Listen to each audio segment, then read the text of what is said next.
Welcome to the Clinical Pen. We're genuinely excited to have you join us for this discussion. Great to be here.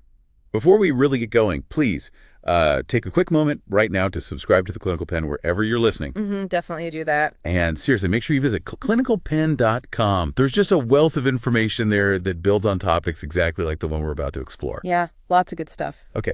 You've subscribed. You know where clinicalpen.com is. Great. Good. So let's talk about something incredibly common. Something that touches the lives of millions upon millions of people worldwide, high blood pressure. Yeah, it's huge. You know, it's kind of a silent challenge. Often there aren't dramatic symptoms or like flashing warning signs. It can just be there quietly putting strain on your system until, it starts contributing to more serious health issues down the road. It's widespread, but it's often unseen. That quiet nature is precisely why it's so important to understand. It's not something that demands immediate attention, maybe like acute pain might, Right. but its cumulative effect on your cardiovascular health over time is substantial. It really warrants proactive attention. Absolutely. And that's actually the really positive side of this conversation. While it's a significant challenge, there are incredibly effective, practical, natural ways you can approach managing your blood pressure. That's the good news. Yeah. Ways that involve empowering yourself, taking control of your health through simple, consistent changes. Exactly. It's not always about reaching immediately for a prescription, is it? No. Many fundamental aspects of our daily lives offer powerful levers for influencing blood pressure, working with your body's natural systems. And that's what we're going to discuss today. We're going to explore some proven practical steps based on solid information about managing high blood pressure naturally. Good plan. We've pulled together about 10 key areas that research and experience show can make a real difference. They're straightforward, but they do require consistency. Oh, definitely. Think of these as building blocks. Each one, while effective on its own, also supports the others, kind of creating this robust foundation for long-term cardiovascular well-being. Yeah, like a system. It really is. It's about making sustainable changes that benefit your health holistically. It's about making your body a less stressful place for your circulatory system to operate, right? That's a great way to put it. So let's discuss these effective methods, starting with something absolutely fundamental to everyone's daily life. And that fundamental starting point, without question, is what you choose to eat. Right. Let's start with something fundamental, something we engage with multiple times every single day. Our diet. Adopting a heart-healthy eating pattern isn't just, a piece of advice. No, it's core. It's a cornerstone of managing blood pressure naturally. It provides your body with the essential resources it needs to function optimally, including regulating blood pressure. Precisely. Research consistently points to specific dietary patterns that are highly effective. One of the most well-studied is the DAS diet. That's dietary approaches to stop hypertension. DASH. Okay. It's not a temporary diet you go on and off. It's designed as a sustainable, balanced eating plan that numerous studies have shown can significantly lower blood pressure. So what does this DAH approach actually look like on the plate? What are the key things it emphasizes putting on your plate? Well, the emphasis is heavily on whole, nutrient-dense foods. Think vibrant, fresh fruits and vegetables. These are absolute powerhouses. Okay, fruits and veggies first. Absolutely. They're packed with vitamins, minerals, and fiber. And for blood pressure specifically, they are rich sources of potassium and magnesium. Ah, those minerals. Yeah, minerals that are crucial for maintaining healthy fluid balance and supporting the relaxation of blood vessel walls. We'll dig a little deeper into potassium later. Okay. But suffice it to say, getting plenty of colorful produce provides essential building blocks for healthy blood pressure regulation. So fill half your plate with colorful produce, basically. That's a great visual. What about grains? Focus on whole grains. Unlike refined grains that have been stripped of key nutrients, like white bread, white rice, Right. whole grains retain the bran and germ. This means they're higher in fiber, which is beneficial for heart health, helping manage cholesterol and blood sugar. Okay, so fiber's a big part of it. A very big part. They also provide important B vitamins and minerals. Choosing whole wheat bread over white, brown rice over white, or incorporating oats and quinoa. These are simple swaps that contribute positively. Got it. Whole over refined. Makes sense. And protein, what kind of protein fits in? The plan recommends lean protein sources. So think fish and poultry rather than red or processed meats. Okay. These provide the necessary protein for bodily functions without the higher saturated and trans fat content often found in other meat sources. Fatty fish, in particular, offers omega-3 fatty acids. Oh, yeah, the good fats. Exactly. Known for their anti-inflammatory effects, which also benefit cardiovascular health. Okay. Lean and clean proteins. How about dairy? Is that in or out? It's in, but specifically low-fat or fat-free dairy products. They provide calcium and vitamin D. Calcium plays a role in muscle function, including the smooth muscles in your blood vessels. I didn't know calcium was linked like that. Yeah. While the link is complex, adequate calcium intake from sources like low-fat milk and yogurt seems to be associated with better blood pressure control. And opting for low fat just helps manage overall saturated fat intake, which is always prudent for heart health. Okay. And rounding out the picture. Anything else? Nuts, seeds, and legumes. These are nutritional gold mines, really. Like beans and lentils. Exactly. Beans, lentils, peas, excellent sources of plant-based protein, fiber, and those crucial minerals like potassium and magnesium we mentioned earlier. Right, potassium again. And nuts and seeds, in moderation because they are calorie-dense, provide healthy monounsaturated and polyunsaturated fats, fiber, and other beneficial compounds. So pulling all that together, lots of fruits and veggies, whole grains, lean proteins, low-fat dairy, nuts, and legumes. It sounds like a complete dietary shift, but one that provides everything your body needs. Doesn't sound restrictive, actually. Absolutely. It's about creating a nutritional environment that supports overall health and specifically facilitates blood pressure regulation. It's not just about lowering one number. Right. It's about providing the body with the optimal building blocks to function efficiently. The combination of nutrients helps reduce inflammation, improve blood vessel function, and support the kidneys in managing fluid balance, all of which impact pressure. It feels like a much more sustainable approach than, say, restrictive dieting. It's about abundance and variety from healthy sources. That's the idea. Sustainable long-term. And thinking about how all those vitamins and minerals work together at a cellular level to keep things running smoothly, that's pretty powerful when you think about it. The synergy is absolutely key. For instance, like we touched on, adequate potassium intake can help counteract some of the negative effects of sodium. Sodium. Which brings us very neatly to the next point. Perfect transition. Yeah. While we're talking about what goes into our food, there's one ingredient that has a particularly significant and direct impact on blood pressure for many people. That would be sodium, yeah. Commonly known as salt. Reducing your sodium intake is consistently highlighted as one of the most effective individual dietary changes you can make for managing blood pressure. Why is sodium such a big player here? What's happening in the body when we eat too much salt? Well, when you consume too much sodium, it disrupts the natural balance of fluids in your body. Essentially, your body holds on to more water to try and dilute the excess sodium. Okay. This increases the volume of blood circulating in your veins and arteries. Think of it like this. If you have a fixed pipe system and suddenly push more liquid through it, The pressure goes up. exactly, the pressure inside the pipes is going to increase. That increased blood volume puts extra strain on your heart and pushes harder against the walls of your blood vessels, raising your blood pressure. The water retention connection. It's not just about feeling bloated. It's about increased blood volume, literally pushing harder. Precisely. So, if salt is everywhere, how do we actually tackle this? It feels like an uphill battle sometimes. It can definitely feel that way because, as you said, sodium is ubiquitous in processed and packaged foods. This is the biggest source of sodium for most people. Really? More than the salt shaker. Oh, far more, usually. Things like convenience meals, canned goods, snacks, fast food, cured meats like bacon or deli meats.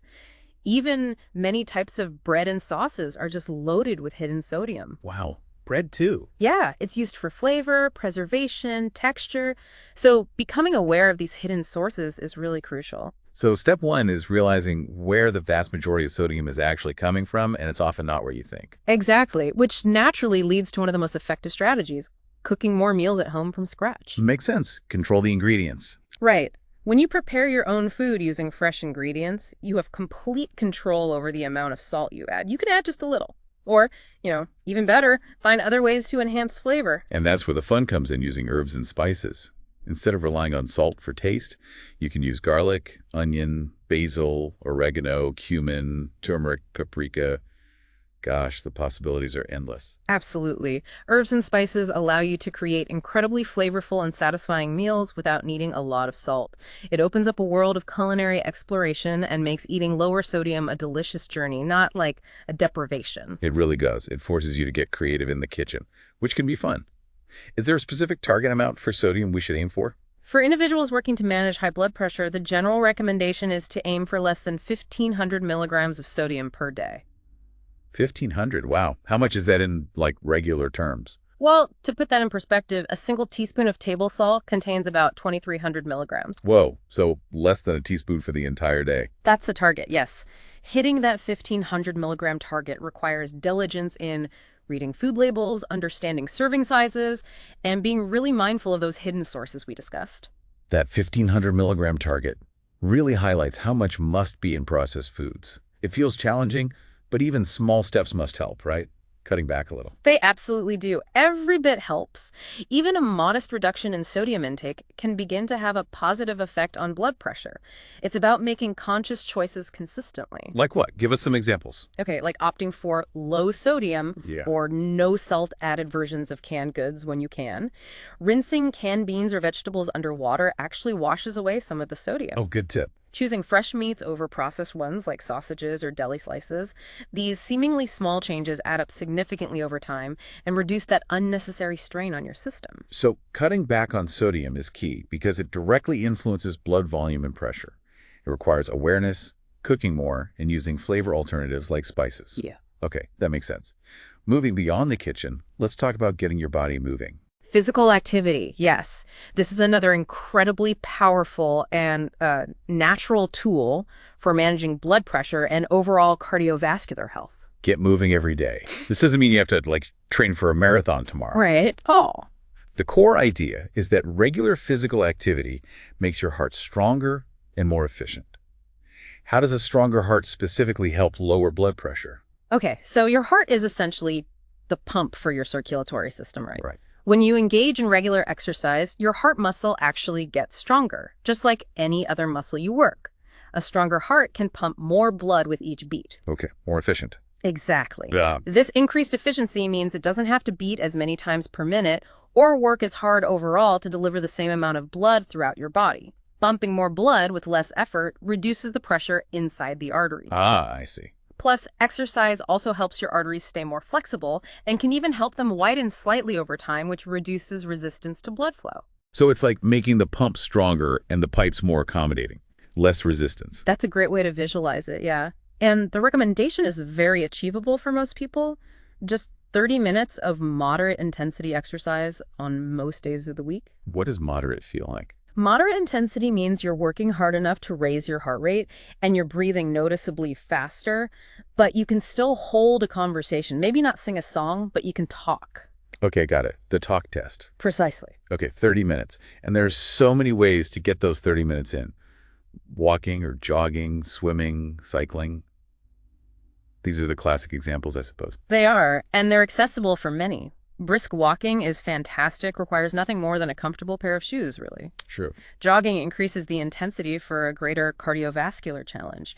Swimming and cycling are excellent for cardiovascular fitness and are often lower impact, which can be easier on the joints for some people. And I love that things like yoga or Pilates are also included. That seems to tie into other benefits we'll discuss later, like stress. Yes, absolutely. Activities like yoga and Pilates combine physical movement with breath work and mindfulness. While they might not always reach the same aerobic intensity as, say, a brisk walk, Right. they contribute significantly to flexibility, strength, and, importantly, stress reduction. So they offer a kind of dual benefit for blood pressure management. That makes sense. The real key, though, with any of these is consistency. Making physical activity a regular part of your routine allows your cardiovascular system to adapt and improve over time. The benefits accumulate, leading to sustained reductions in blood pressure and enhanced overall heart function. Finding 30 minutes might mean, like you said, a brisk walk during a lunch break, taking the stairs instead of the elevator, maybe dancing in the living room. Why not? Or getting off the bus stop earlier. It's about integrating movement into your life, isn't it? Exactly, making it part of the daily fabric. And knowing it's making your heart a more efficient pump is a powerful motivator, I think. It truly is one of the most natural and effective levers you have. The physiological adaptations, improved pumping efficiency, better blood vessel function, increased capacity of your muscles to use oxygen, all contribute to lower pressure over the long haul. Speaking of integrating healthy habits, let's connect movement and diet to something else they significantly impact, which in turn impacts blood pressure. Body weight. Absolutely. Maintaining a healthy body weight is intrinsically linked to managing blood pressure effectively. It's a natural extension of our discussion on diet and exercise. They all work together. The core concept seems clear. Extra body weight puts added strain on the cardiovascular system. But why is weight, especially weight around the waistline, particularly problematic for blood pressure? Right, that visceral fat, the fat that accumulates around the abdominal organs, is particularly concerning. Carrying excess weight, especially this type, significantly increases the workload on your heart and blood vessels. How so? Well, think about it. More tissue requires more blood supply. So your heart simply has to pump harder and faster to circulate blood throughout this larger body mass. Okay, just more work for the heart. Yes, but there's more. Visceral fat is metabolically active. It's not just passive storage. It actually releases hormones and inflammatory substances that can negatively affect blood vessel function. Really? Fat releases hormones? Yes, certain types do. These substances can lead to increased stiffness and resistance in the arteries. So imagine the circulatory system as a network designed for a certain size and workload. Adding extra demands and making the pipes less flexible inevitably increases pressure. It sounds like the heart has to pump harder, and the vessels themselves are less able to cope with the increased volume and pressure because they're stiffer. That's a very good summary. The fantastic news, though, and something research really emphasizes, is a significant impact of weight loss. Even a modest amount. How modest? Losing even just 5 to 10% of your body weight can lead to a substantial reduction in blood pressure. 5 to 10%. Wow, that feels so much more achievable for many people than thinking about some large abstract number on the scale. Exactly. That could be just 10 or 15 pounds for some people, depending on their starting weight. Yeah. Really powerful motivator. It makes it a tangible, realistic goal that can yield significant health benefits. And the best way to approach this isn't through crash diets. Right, those never last. No. It's through a balanced lifestyle that incorporates the points we've already discussed. Right. Nutrient-dense eating, regular physical activity, and importantly, it also connects to getting enough good quality sleep. Sleep. Okay, another fundamental pillar of health that ties into everything. How does sleep connect to weight and blood pressure? It absolutely does. Poor or insufficient sleep can disrupt hormone regulation, including hormones that affect appetite and metabolism, like ghrelin and leptin. The hunger hormones. Right. It can make you feel hungrier, crave less healthy foods, and make weight management more challenging. Plus, sleep deprivation itself can affect blood pressure regulation. So managing your weight effectively for blood pressure isn't about quick fixes. It's about adopting sustainable habits that support a healthy metabolism and reduce the overall burden on your cardiovascular system. And that reduction in pressure that comes with weight loss directly reduces the long-term workload on the heart. Right. Precisely. Which is crucial for preventing cardiovascular complications down the line. It really drives home how interconnected these lifestyle factors are. Eating well helps with weight, exercise helps with weight and stress, sleep helps with weight and stress. They all work together synergistically. The body is a highly integrated system. You can't really isolate one part. Changes in one area inevitably have ripple effects on others. Reducing circulating volume and resistance through weight loss is a direct way to ease the burden on the heart. Okay, so we've covered diet, movement, and weight, the more physical aspects. Now let's shift to something less tangible, perhaps, but just as profoundly impactful on our physical health, especially blood pressure. Stress, yes. Managing stress mindfully is a critical component of naturally supporting healthy blood pressure levels. We often think of stress causing a temporary spike, right? Like when you're giving a presentation or dealing with a sudden deadline, your heart pounds, maybe you feel flushed. That's acute stress, yes. But how does chronic ongoing stress, the day-to-day grind, the worries, how does that affect blood pressure long term? You're right that acute stress triggers the body's fight or flight response. It releases hormones like adrenaline and cortisol.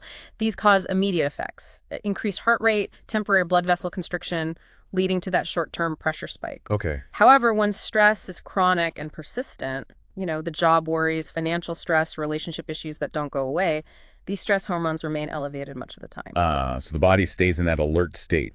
Kind of, yeah. Over time, this constant exposure can contribute to inflammation and actual structural changes in the blood vessels.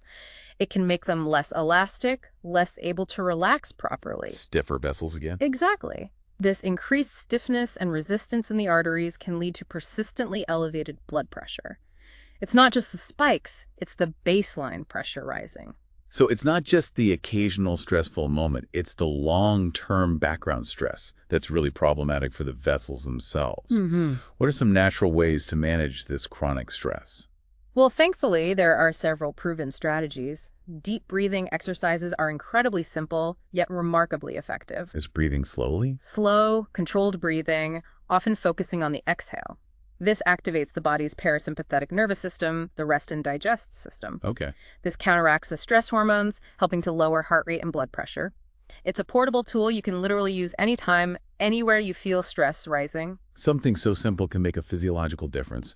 What about meditation or mindfulness practices? Mindfulness practices and meditation involve training your attention to be present, observing your thoughts and feelings without getting carried away by them.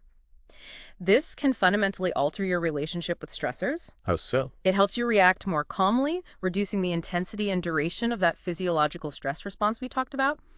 Regular practice can actually lower your baseline stress levels and support a calmer physiological state overall. Spending time in nature is another one often mentioned. Why is being outdoors so calming? Is there science behind that? There is, actually. Research increasingly supports the benefits of time in nature, sometimes called forest bathing or ecotherapy. Forest bathing. Yeah. It's been shown to reduce levels of stress hormones like cortisol, lower heart rate, and decrease blood pressure. It's likely a combination of factors. Like what? Reduced exposure to urban stressors like noise and crowds, the calming visual environment, maybe some physical activity while you're outdoors, and even exposure to beneficial microbes or compounds released by plants and trees. There's something undeniably restorative about natural environments for most people. That makes sense. And using creative outlets like journaling or hobbies, how does that help? Engaging in activities you genuinely enjoy or that allow you to process your thoughts and feelings can be incredibly effective stress reducers. Journaling can help you externalize worries, kind of get them out of your head and gain perspective. Right? Creative hobbies like painting, playing music, gardening, crafting, these provide a healthy distraction. They activate different parts of your brain, and they can foster a sense of flow and accomplishment, all of which help counterbalance the effects of stress. It's powerful to think that calming your mind isn't just for mental well-being. It's a direct strategy for supporting a healthy heart and managing blood pressure. The mind-body connection is undeniable, especially concerning chronic stress and cardiovascular health. Incorporating mindful stress management practices daily can help buffer your system against the damaging effects of persistent stress. It's an active step towards creating a more relaxed internal environment for your blood vessels. Okay, we've looked at food, movement, weight, and stress. Let's move to something else many people enjoy, sometimes in moderation, but which needs careful consideration when managing blood pressure. Alcohol consumption, yes. Limiting alcohol intake is an important consideration because of its direct and indirect effects on blood pressure. How does alcohol specifically affect blood pressure? What's the mechanism? Well, there are really two main impacts to be aware of. Firstly, excessive alcohol consumption can directly raise your blood pressure. Oh. The exact mechanisms are still being studied, but it seems to involve effects on certain hormones, the nervous system, and the smooth muscles and blood vessel walls. It can cause temporary spikes after drinking, and chronic heavy drinking can lead to persistent elevation of blood pressure. Okay, so direct effect. What's the second impact? Secondly, and this is really crucial for many people managing hypertension, alcohol can interfere with the effectiveness of blood pressure medications. Oh, really? It can alter how your body processes these drugs, potentially reducing their ability to lower your blood pressure, or in some cases causing negative interactions or side effects. That second point is really significant. It can actually make your medication less effective. That's scary. What are the general guidelines for moderate intake then? The widely accepted guidelines for moderation, if you choose to drink alcohol, are up to 1 standard drink per day for women and up to 2 standard drinks per day for men. And what counts as a standard drink? Because that can vary wildly. That's a key point. Typically, 1 standard drink is defined as 12 ounces of regular beer, about 5% alcohol, 5 ounces of wine, about 12% alcohol, or 1.5 ounces of 80 proof distilled spirits, like whiskey, vodka, etc. Consistently exceeding these amounts increases the risk to blood pressure and overall cardiovascular health. So it's not necessarily about complete abstinence for everyone, unless their doctor advises it, but about being strictly mindful of quantity if you do choose to drink. Exactly. And for some individuals, maybe those with very high blood pressure, certain coexisting conditions, or those on specific medications, even moderate amounts might be too much. Right. This is why it's always wise, really essential to discuss your alcohol consumption honestly with your doctor. But for many, simply adhering to these moderation guidelines can prevent alcohol from contributing negatively to their blood pressure levels or interfering with prescribed treatments. It's a relatively small adjustment potentially that can offer significant benefits. It highlights the importance of knowing how different substances interact with your health and your treatments. Okay, now let's move to something that has perhaps the single most dramatic negative impact on cardiovascular health, including blood pressure. Ah, yes. And therefore, quitting it has one of the most powerful positive impacts. That would undoubtedly be smoking. Quitting smoking is unequivocally one of the best things you can possibly do for your health, full stop. And its impact on blood pressure is profound and immediate, as well as long-term. The information emphasizes that every cigarette raises blood pressure temporarily. How does that happen? Just from one cigarette. Each time you inhale cigarette smoke, the nicotine in it triggers a rapid response in your body. Nicotine acts as a stimulant. It causes your blood vessels to constrict or narrow almost immediately. Wow, immediately. Yes, and your heart rate to accelerate. This combination immediately increases resistance to blood flow and makes the heart work harder, leading to a temporary spike in blood pressure with every single cigarette smoked. Every single one. That's powerful. So it's like a repeated shock to the system throughout the day if someone smokes regularly. That's exactly what it is. And then there's the long-term damage. Over time, the cumulative effect of these repeated constrictions, plus the thousands of toxic chemicals in tobacco smoke. Right. It's not just nicotine. Not at all. These chemicals cause significant lasting damage to the lining of your blood vessels, the endothelium. What does damaging the lining do? A healthy endothelium helps blood vessels relax and expand appropriately. When it's damaged, it impairs this function. This contributes directly to atherosclerosis, the hardening and narrowing of the arteries we talked about. Hardened, narrowed arteries. More resistance again. Exactly. Hardened, narrowed arteries offer much greater resistance to blood flow, resulting in chronically elevated blood pressure. So, quitting smoking does two things. It immediately stops those temporary spikes. And importantly, over time, it allows the blood vessels to begin to heal, regaining some of their lost elasticity and function. It is truly one of the most impactful steps you can take to lower high blood pressure naturally and dramatically reduce your risk of heart attack, stroke, and many other diseases. That immediate temporary spike with each cigarette is such a startling detail. Yeah. It really shows how damaging this habit is on a moment-to-moment basis, not just as some abstract long-term risk. The harm is multifaceted and widespread. Smoking damages the entire cardiovascular system.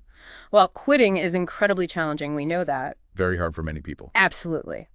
But the benefits for blood pressure and overall heart health are immense and begin almost immediately after stopping. It's a truly foundational step in improving cardiovascular well-being for anyone who smokes. Support is available, and it's worth pursuing.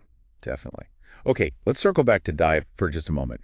We talked about reducing sodium, which raises blood pressure, but there's a specific nutrient that acts as a really helpful counterbalance to sodium. Yes, potassium. Adding more potassium-rich foods to your diet is a fantastic strategy because potassium plays a vital role in managing the effects of sodium and supporting healthy blood vessel function. How does potassium work to balance sodium? What's the interaction there? Well, it works in a couple of key ways. Firstly, potassium helps your body excrete excess sodium through your kidneys. It essentially helps to flush out some of the sodium that would otherwise cause that fluid retention we discussed. Okay, so it helps get rid of the bad guy, sodium. In a manner of speaking, yes. Additionally, potassium is involved in relaxing the smooth muscles in the walls of your blood vessels. Relaxing the vessels. Yes. When these muscles are relaxed, the vessels are less constricted and blood can flow more freely, which helps lower pressure directly. So it helps mitigate the negative effects of sodium and directly promotes blood vessel relaxation. So it helps get the sodium out and helps the blood vessels stay relaxed. It's like a double win against the effects of too much sodium. That's a good way to think about it. And where can we find this powerhouse nutrient? Bananas always come to mind. Bananas are famously known for potassium, yes, but they're just one source, and maybe not even the best source ounce for ounce. Oh, what else? Leafy greens like spinach are excellent sources. Avocados are packed with healthy fats and potassium. Sweet potatoes are another fantastic source, along with regular potatoes, especially if you eat the skin. Good to know. And beans and legumes of all kinds, lentils, kidney beans, black beans, are rich in potassium, plus fiber and protein, fitting perfectly into that heart-healthy DAH pattern we discussed earlier. So, making an effort to include a variety of these potassium-rich foods throughout the day complements a lower sodium diet beautifully. They work together. Precisely. By both reducing the intake of the substance that raises pressure, sodium, and increasing the intake of the substance that helps manage it and relaxes vessels, potassium, you're creating a much more favorable environment for healthy blood pressure levels. The balance of these electrolytes, sodium and potassium at the cellular level, is fundamental to many bodily processes, including cardiovascular regulation. Okay, we've covered a lot of ground on making changes. Eating patterns, movement, weight, stress, limiting alcohol and smoking, getting enough potassium. That's a lot of action items. Yeah. But how do you know if these changes are actually working for you? How do you track it? That brings us to point number 9, and it's a crucial, empowering step: monitoring your blood pressure at home. Why is home monitoring so important? Can't you just rely on your doctor checking it during visits every few months or once a year? Doctor's office readings are important, absolutely, but they're just a snapshot in time, a single reading. Your blood pressure can fluctuate significantly throughout the day. Oh, yeah. By how much? It can vary quite a bit depending on stress levels, activity, time of day, even anxiety about being at the doctor's office. That's the well-known white coat effect, or white coat hypertension. Right, people get nervous. Exactly. Home monitoring allows you to capture readings in your normal environment, perhaps at different times throughout the day, providing a much more accurate picture of your typical blood pressure patterns. This data is invaluable for both you and your healthcare provider. How so? It helps you understand how your lifestyle changes are impacting your numbers over time, and helps your doctor assess the effectiveness of any treatment, whether it's lifestyle or medication. It gives you personal data and feedback. I imagine seeing your numbers actually go down when you stick to your healthy habits must be really motivating. It absolutely is. It provides concrete evidence that your efforts are paying off, which can really reinforce your commitment to those healthy habits. And home monitors are widely available now, relatively inexpensive, and generally easy to use once you learn the proper technique. What's key to using them, right?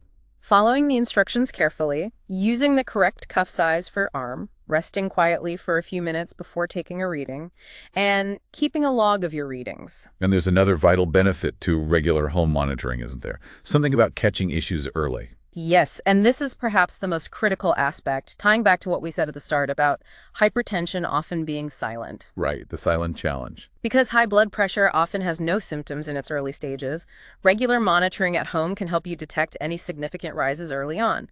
You might catch elevated readings that you wouldn't have been aware of otherwise. Like an early warning system. Exactly. It provides an early warning, prompting you to seek medical advice and make necessary adjustments before the high pressure has a chance to cause long-term damage to your heart, kidneys, brain, or eyes. So it's not just about tracking progress on the good things you're doing. It's about proactive health surveillance and detecting potential problems before they become really serious. The insight gained from having your own data is incredibly empowering. It really is. It shifts you from being just a passive recipient of care to an active participant in managing your health. While a single reading isn't everything, tracking the trends over days and weeks provides meaningful insights into your blood pressure control. When used correctly, home monitors provide reliable data that, combined with clinic readings, gives a much more comprehensive view. Okay, so we've covered the major pillars: diet, sodium, exercise, weight, stress, alcohol, smoking, potassium, and now tracking your numbers with home monitoring. That's 9. Finally, while focusing on these foundational lifestyle changes is absolutely key, some people look for additional support from natural sources, right? Supplements or herbs. Yes, point number 10 explores trying certain natural remedies, but this comes with a huge critical emphasis that we cannot possibly stress enough. This is really important. Okay, lay it on us. What are some of the natural remedies people often ask about, or maybe try for blood pressure? Some commonly explored examples include things like drinking hibiscus tea, taking garlic supplements, or adding flaxseed to the diet. Okay, hibiscus, garlic, flaxseed, do they work? Well, hibiscus tea has shown some potential in certain studies for modest blood pressure lowering effects. Garlic has a long history of use and has been researched for various cardiovascular benefits, including potentially a small impact on blood pressure. Flaxseed is rich in heart-healthy omega-3 fatty acids and fiber, and some studies suggest it may also help lower blood pressure slightly. These sound like things you might incorporate into a healthy diet anyway, maybe except for the garlic supplements. Yeah. But you mentioned a critical warning. What is it? Absolutely critical. And this needs to be heard loud and clear by everyone listening. Always, always consult your healthcare provider before trying any supplements or natural remedies. Always. Especially if you are already taking prescribed medications for blood pressure or any other health condition. The simple fact that something is labeled natural does not mean it is automatically safe or risk-free. Okay, say that again. Natural doesn't mean risk-free. Exactly. Particularly when you are managing a serious health condition like hypertension. Why is talking to your doctor so non-negotiable here? What are the risks? For several vital reasons. Firstly, potential interactions with your existing medications. This is a big one. Some natural supplements can interact dangerously with prescription drugs. They might enhance the drug's effects, potentially causing dangerously low blood pressure or other serious side effects. Or they might reduce the drug's effectiveness, basically canceling out your prescribed treatment and leaving your hypertension uncontrolled. Wow. Okay, that's serious. What else? Secondly, appropriateness for your individual health status. What might be generally okay for one person could be detrimental for another, depending on things like their kidney function, their liver health, or other coexisting conditions they might have. Right, everyone's different. Precisely. A healthcare provider can assess if a particular remedy is safe and appropriate for you and your specific medical situation. These remedies, if considered at all, should be viewed as potential additional support. Always discuss thoroughly with your doctor first, and absolutely never as a replacement for prescribed medication or those foundational lifestyle changes we've spent most of our time on. Unless the doctor specifically says so. Unless specifically advised and monitored by your medical professional, yes. That is such a crucial point. You might think you're just adding a healthy tea or a common supplement like garlic, but if it interferes with the medication you rely on or isn't right for your body specifically, it could cause serious problems without you even realizing it. Exactly. Your doctor has the complete picture of your health, your conditions, and your medications. They are the only ones who can advise you safely, ensuring that anything you add to your routine works in harmony with your existing care plan, not against it. Even substances found in nature can have pharmacological effects, and their safety profile in combination with other treatments needs professional evaluation. So while exploring these might be an interesting avenue down the road, the absolute first step before trying anything new like that is always a conversation with your doctor. Precisely. Consider them your essential partner in safely and effectively managing your blood pressure. Safety first. Wow, okay. We've gone through 10 powerful, practical areas you can focus on for managing blood pressure naturally. It's a comprehensive list, but when you break it down, none of these individually seem overwhelming, do they? That's the key takeaway, I think. Managing blood pressure naturally is often not about one single dramatic change, but rather the cumulative effect of consistent effort across several interconnected areas of your life. Small steps add up. The message here is really empowering, isn't it? Making a few thoughtful, consistent changes in your daily routine can make a profound difference. It's that combination of diet, movement, managing stress, and being mindful of other factors like alcohol, smoking, potassium. These steps offer genuine, evidence-based ways to protect your heart, improve your quality of life, and approach managing blood pressure in ways that complement, and in some cases may even reduce the reliance on prescriptions. Which is a goal for many people. Of course, but always, always under medical guidance. That cannot be stressed enough. And that brings us back to the absolutely crucial final point, just like with the natural remedies. Always talk to your doctor before making any significant lifestyle changes or starting supplements. This is non-negotiable. Yeah. It's for your safety and for the effectiveness of your overall health management plan. Your doctor can help you implement these changes safely. They can monitor your progress, potentially adjust medications if your blood pressure improves significantly with lifestyle changes, and ensure everything you're doing is right for your specific health profile and other conditions. It's truly a partnership in your health journey. It's about being informed and taking action, but doing so safely with professional guidance. Yeah. Okay, so as you, our listener, think about these 10 areas: diet, sodium, exercise, weight, stress, alcohol, smoking, potassium, monitoring, And those potential remedies, with caution, Hmm. maybe consider how interconnected they really are. Mm-hmm. Like, how might improving your sleep make it easier to exercise the next day? Or how could better stress management influence your food choices, maybe reducing stress eating? Good points. They all feed into each other. Perhaps focusing on just one or two areas that feel most accessible to you right now could start a positive ripple effect across many of them. What's one small step you feel you could take this week, starting today or tomorrow? A single step, consistently taken, can absolutely lead to significant progress over time. Don't feel you have to tackle everything at once. Thank you so much for joining us for this important discussion today. It's vital information, and I think the ability to empower yourself through these natural approaches is incredibly valuable for people managing blood pressure. And please, listeners, do not forget to subscribe to the Clinical Pen right now if you haven't already. Please do. And make sure you visit clinicalpen.com for more resources and information that can help you on your health journey. Lots more there. If you found this discussion helpful, please share it with friends or family who might benefit from this information. Spread the word. Yeah, definitely. And we genuinely love to hear your thoughts or experiences, so please leave a comment wherever you're listening. Let us know what you think. Stay well, everyone. See you next time on The Clinical Pen.